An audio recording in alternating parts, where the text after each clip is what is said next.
आज मैं आप लोगों को ऐसे आदमी की कहानी बताने जा रहा हूँ जिसको सुनने के बाद आपको इस दुनिया का कोई भी काम असंभव नहीं लगेगा।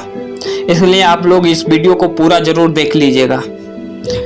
यह ऐसे आदमी की कहानी है जो मजदूरी का काम करता था। उसकी हाइट करीब 5 फुट से भी कम थी। दुबला पतला शरीर था। उसके पास पहनने के लिए कपड़े नहीं थे, इसलिए वह बोरा को काटकर उसके कपड़े बनाकर पहना करता था।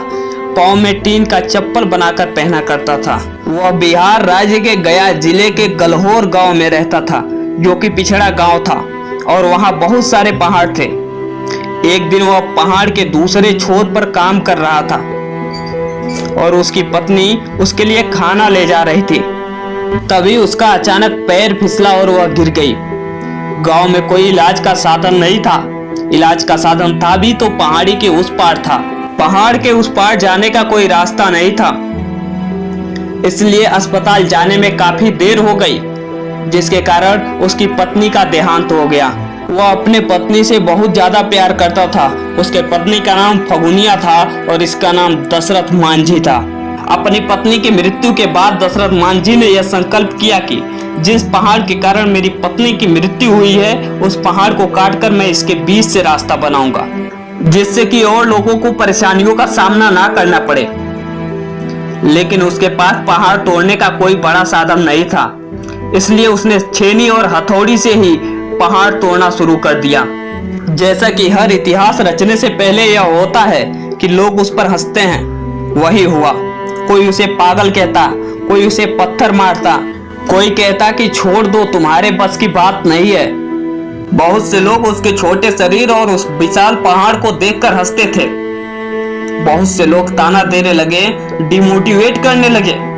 लेकिन वो डिमोटिवेट नहीं हुआ, बल्कि वह लोगों के डिमोटिवेशन को मोटिवेशन में बदल लिया और वो अपने काम में लगा रहा। लेकिन पहाड़ को तोड़ना आसान नहीं होता। लेकिन वो कहते हैं ना कि जब हौसला बना ही लिया है ऊंची उड़ान का, तो अब बेकार है कद देखना आसमान का। वह लोगों के बातों पर न ध्यान देते हुए वह लगातार मेहनत करता गया। वह अपने लगातार 22 साल के मेहनत के बदौलत 360 फुट लंबा, 25 फुट गहरा, 30 फुट चौड़े पर्वत को मात्र छेनी और हथौड़ी से तोड़कर इतिहास रच दिया और जो रास्ता 55 किलोमीटर का था, उसे 15 किलोमीटर में बदल कर रख दिया। और अंत में वही हुआ जो एक इतिहास रचने के बाद होता है। जो लोग उससे यह कहते थे कि तू नहीं कर सकता, वही लोग अब उससे यह कहने लगे कि मैं जानता था तू जरूर कर लेगा। जो लोग उसे पागल कहते थे, वो अब उससे ज्ञान लेने लगे। जो उसे डिमोटिवेट करते थे, अब वो उससे मोटिवेशन लेने लगे। पहाड़ तोड़ने के बाद दशरथ मांझी का नाम माउंटेन मैन हो गया और उसे सन 2006 में पद्म श्री अवार्ड भी मिला।